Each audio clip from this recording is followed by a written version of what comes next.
pagi, salam sejahtera untuk kita semua. Sebelum saya menyampaikan materi saya pada pagi hari ini, ada baiknya saya memperkenalkan diri terlebih dahulu. Sebab pepatah mengatakan, tak kenal maka tak sayang. Perkenalkan, nama saya Kartika Hana Marvelosia Panggabean. Saya dari kelas MAIS 5C. Baik, di sini saya akan mempresentasikan tentang Prodi MAIS. Nah, betul. Nah, jadi MAIS itu dibagi menjadi 4 kegiatan M, I, C, E. M-nya itu adalah meeting, I-nya adalah insentif, C-nya adalah convention, dan E-nya adalah exhibition. Baik, di sini saya akan memperjelaskan atau menyampaikan satu persatu tentang MAIS. Oke, baik, di sini saya akan tampilkan slide tentang meeting. Ya, bisa dilihat ya kawan-kawan di atas. Jadi, meeting menurut Kesrul adalah suatu kegiatan kepariwisataan yang aktivitasnya itu merupakan perpaduan antara leisure dan business yang melibatkan antara orang secara bersama-sama. Nah, jadi di dalam dunia MAIS, meeting adalah kegiatan yang paling mudah untuk dilakukan.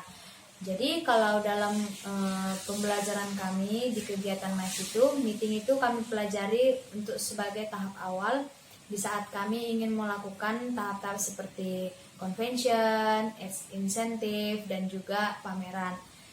Jadi dalam kegiatan meeting di dunia MAIS itu, kami belajar tentang bagaimana untuk mengkonsep sebuah meeting dengan baik, membuat suasana tidak terlalu monoton, dan juga kegiatan meeting adalah kegiatan yang paling sering dilakukan baik di dalam kampus, di sekolah, di kantor, dan di mana saja. Kita lanjut ke slide berikutnya, yaitu tentang insentif. Nah, jadi insentif itu adalah hadiah atau penghargaan yang diberikan oleh suatu perusahaan kepada karyawan atau klien atau konsumen yang bentuknya bisa berupa uang, paket wisata, atau barang. Jadi kegiatan insentif ini yaitu dilakukan oleh sebuah perusahaan di mana tujuannya supaya para pegawai atau konsumen atau klien yang menjadi langganan mereka merasa puas dan merasa diapresiasi atas kinerja yang telah mereka lakukan selama beberapa tahun, di mana tujuannya mengapresiasi para karyawan yang bekerja di perusahaan tersebut supaya mereka merasa bangga atau merasa puas dengan kinerja yang mereka lakukan dalam sebuah perusahaan itu dihargai. Jadi dalam melakukan insentif ini tidaklah mudah, diperlukan konsep yang benar-benar harus matang, pemilihan venue atau tempat tujuan yang benar-benar dapat memikat perhatian atau yang lebih menarik, kemudian paket wisatanya harus benar-benar lengkap, kemudian mengatur jadwalnya atau timelinenya, berapa hari harus dilakukan perjalanan insentif. Dalam mempersiapkan sebuah konferensi tidaklah mudah. Konferensi ini dapat dikatakan sebuah event yang lebih besar dibandingkan event meeting dan juga event perjalanan insentif. Kenapa? Karena dalam membuat konsep sebuah konferensi, seorang I.O. atau sebuah perusahaan yang ada di bidang event organizer harus benar-benar mengetahui apa-apa saja yang diperlukan dalam kegiatan konferensi tersebut. Apalagi tentang, contohnya saya ambil tadi Dokter Gigi Indonesia. I.O. tersebut harus mengetahui apa hal-hal yang berkenaan dengan kegiatan Dokter Gigi di Indonesia. Siapakah peserta yang layak untuk mengikutinya, kemudian targetnya kemana, dan kalau boleh dalam melakukan konferensi juga harus dibarengi dengan kegiatan pameran. Contohnya dalam kegiatan dokter gigi tentu di sini I.O. tersebut harus mengambil untung dengan cara mendirikan stand pameran yang berisikan atau yang menjual barang-barang untuk kesehatan gigi. Contohnya odol, sikat gigi, pemutih gigi, dan lain-lain. Baik kawan-kawan, kita lanjut slide berikutnya, yaitu tentang exhibition. Exhibition atau pameran. Sesuai dengan slide yang sudah saya tunjukkan, di situ dikatakan bahwa pameran merupakan suatu kegiatan untuk menyebarluaskan informasi dan promosi yang ada hubungannya dengan penyelenggaraan konvensi atau ada kaitannya dengan pariwisata.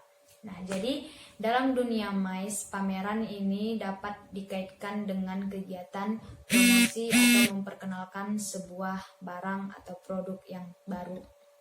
Dalam kegiatan pameran, tentu penyelenggara event tersebut harus melakukan kerjasama dengan exhibitor atau orang yang ingin melakukan pameran juga. Contohnya sebuah event pameran yang dilakukan di tahun 2019 oleh mahasiswa MAIS tentang What the Food. Pameran ini mengonsepkan tentang makanan-makanan yang ada di Medan. Jadi dalam kegiatan pameran tersebut, penyelenggara event harus benar-benar memikat perhatian para pengunjung supaya tidak hanya sekedar datang dan menikmati pameran yang ada, namun juga ikut ambil bagian untuk mengkonsumsi atau membeli produk-produk yang disediakan oleh exhibitor.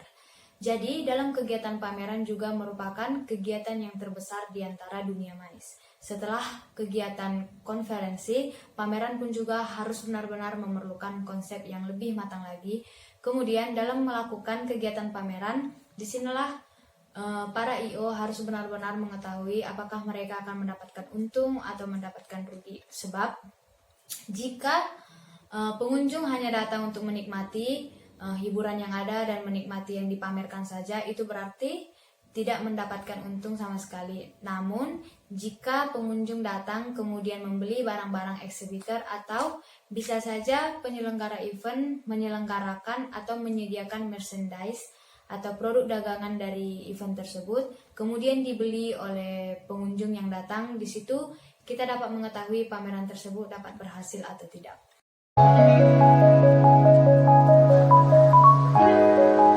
Baik kawan-kawan, kita lanjut slide berikutnya, yaitu tentang Jadi di Politeknik Negeri Medan, jurusan Administrasi Niaga terkhusus Prodi MAIS telah mendapatkan akreditasi A. Sangat bangga sekali saya sebagai mahasiswi Politeknik Negeri Medan, jurusan Administrasi Niaga program studi MAIS, di mana prodi saya sudah mendapatkan akreditasi A pada tanggal 27 Oktober 2020. Kita lanjut. Pasti teman-teman di sini bertanya-tanya dalam hati, iya, akreditasi MAIS sudah mendapatkan nilai A. Namun, Business Meeting Incentive, Convention, dan Exhibition apakah cukup menjanjikan di dunia industri nanti? Berikut saya tampilkan slide-nya. Oke. Jadi yang pertama, berkontribusi terhadap penciptaan lapangan kerja. Jadi dunia MAIS ini sangat-sangat berkontribusi atau sangat-sangat membantu terhadap penciptaan lapangan kerja. Karena di dunia MAIS kita dituntut bukan untuk mendaftar atau melamar kerja, namun kita menyediakan lapangan kerja. Mengapa? Saya ambil contoh, jika kita sudah wisuda atau tamat dari Politeknik Negeri Medan jurusan MAIS, tentu kita sudah memiliki pengalaman dan juga tentu sudah memiliki tim di saat-saat kita melakukan sebuah event. Nah, jika kita bersepakat untuk mendirikan sebuah I.O. dengan tim kita, di situ kita sudah menyediakan lapangan kerja, memberikan dampak keuntungan bagi bidang percetakan, hotel, perusahaan souvenir, biro perjalanan wisata, dan transportasi. Mengapa? Saya ambil contoh dari kegiatan insentif. Di kegiatan insentif tentu kita memerlukan yang namanya akomodasi.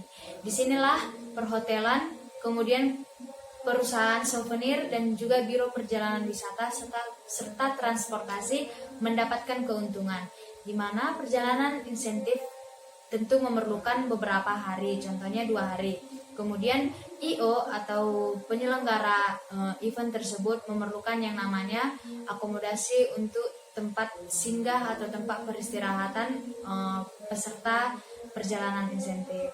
Dan disinilah yang dinamakan dampak keuntungan bagi perhotelan, transportasi, dan juga biro perjalanan wisata. Kemudian contoh selanjutnya saya ambil dalam kegiatan pameran. Dalam kegiatan pameran tentu kita memerlukan yang namanya barang dagangan atau merchandise. Dalam hal inilah perusahaan souvenir mendapatkan keuntungan jika kita atau penyelenggara event tersebut menjalin kerjasama. Baik, selanjutnya di sini saya akan menampilkan tentang slide sebuah perjalanan event. Ini dia. Oke, baik. Jadi yang pertama itu event organizer. Event organizer akan menyelenggarakan sebuah event, contohnya conference tentang Hari Pendidikan. Nah, jadi selanjutnya itu event organizer tersebut harus melakukan yang namanya event management. Di mana di event management ini, disinilah kegiatan I.O. tersebut untuk merancang atau mengkonsep bagaimana acara nantinya akan dibuat. Contohnya targetnya siapa saja, kemudian marketingnya atau pemasarannya kemana saja, kemudian budgetingnya atau anggarannya bagaimana, kemudian venue-nya di mana, kemudian dengan timeline-nya bagaimana, dan juga kemudian pembagian kepanitiaan. Selanjutnya, jika semuanya sudah terkonsep atau semuanya sudah berjalan dengan baik sesuai dengan seksi-seksi atau divisi yang sudah dibagikan, maka terlaksanalah event tersebut. Seperti gambar yang saya tampilkan, yaitu kegiatan konferensi. Kita dapat melihat pesertanya sangat banyak. Saya akan menyampaikan bahwa kegiatan MICE atau kegiatan event di dunia MICE atau di dunia pariwisata dapat dikatakan berhasil apabila pesertanya memenuhi target yang telah ditentukan. Kemudian setelah event tersebut terlaksana, saya menyediakan gambar yaitu uang keluar lebih sedikit dibandingkan uang masuk. Disinilah dapat dikatakan event tersebut berhasil apabila kita mendapatkan surplus.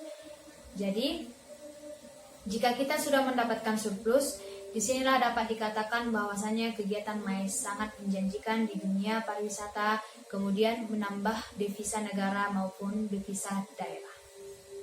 Baik, sebelum saya menutup presentasi saya pada hari ini, saya ingin mengajak teman-teman kembali untuk ikut bergabung dengan kami di program studi MICE, karena yang pertama program studi MICE di Politeknik Negeri Medan sudah mendapatkan akreditasi A. Kemudian saya juga telah menyampaikan apa-apa saja tentang program studi MICE, karena di program studi MICE tidak memiliki satu kegiatan saja. Banyak kegiatan yang dapat kita lakukan. Kemudian di program studi MICE lah kita dapat menciptakan lapangan kerja baru dan menambah atau meningkatkan devisa negara.